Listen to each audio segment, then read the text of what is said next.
नमस्कार दोस्तों, visa hub Hindi में आपका स्वागत है और मैं हूं इंद्रप्रीत कौर। आज की इस वीडियो में खुशखबरी है यूएई वालों के लिए, जो कि जिनके पास रेजिडेंस परमिट है या काम कर रहे हैं यूएई में, उनके लिए ये एक खुशखबरी है।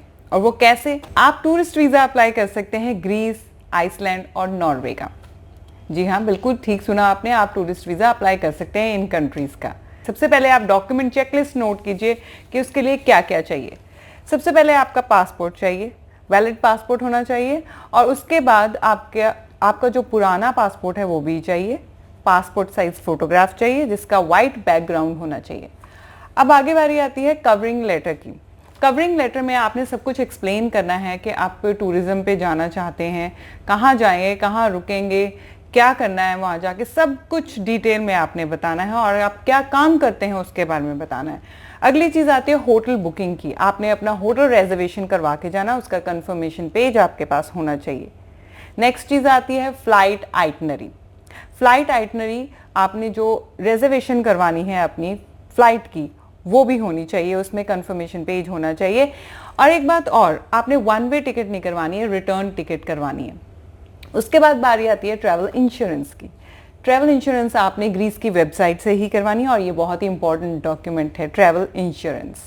उसके बाद बारी आती है डे टू डे आइटनरी की। डे वाइज, जैसे सपोज आपने 1 जुलाई से 10 जुलाई तक वहाँ घूमने जाना है, तो डे वाइज आइटनरी होनी चाहिए कि पहले दिन कहाँ जा रहे हैं, दूसरे दिन आप कहाँ पे जाना चाहते हैं। अब बारी आती है आपके डॉक्यूमेंट्स की, जॉब डॉक्यूमेंट्स की, क्या काम वहाँ पे आप कर रहे हैं।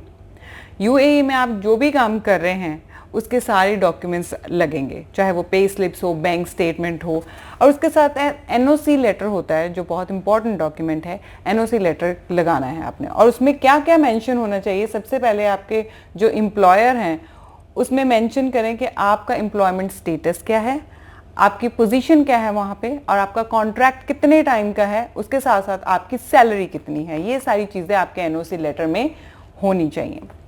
अब आपका वहाँ पे जो रेजिडेंस परमिट होता है, तो जब आपने अप्लाई करना है अपना टूरिस्ट वीज़ा, तो एटलीस्ट वो 3 महीने या उससे ज़्यादा टाइम का वैलिड होना चाहिए। अब एग्जांपल के तौर पे बताती हूँ कि अगर आपने 1 जुलाई से 10 जुलाई घूमने जाना है, तो 1 जुलाई से अगले जो 3 महीने हैं वो वैलिड होना चाहिए आपका रेजिडेंस परमिट या वर्क परमिट, या उससे ज़्यादा होना चाहिए। अगर आपके जो वर्क परमिट है वो 3 महीने से पहले ख़त्म हो रहा है तो आपको रिन्यू करवाना पड़ेगा। रिन्यू करवाने के बाद ही आप टूरिस्ट वीज़ा अप्लाई करें, नहीं तो चांसेस हैं रिफ्यूज़ होने के।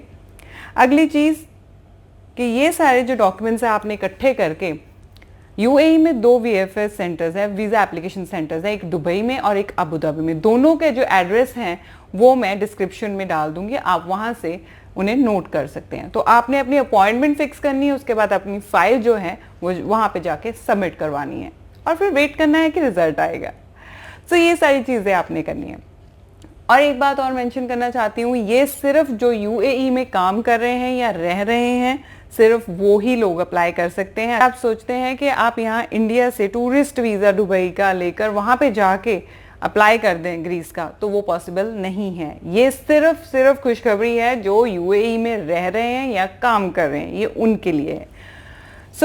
आपको अगर और भी किसी कंट्री पे वीडियो चाहिए, टूरिस्ट वीज़ा की वीडियोस कैसे अप्लाई करना है, तो आप प्लीज़ वीज़ा हब हिंदी को सब्सक्राइब करें, और कमेंट करके आप मुझे बता सकते हैं। वीज़ा हब हिंदी को सब्सक्राइब करें। शुक्रिया।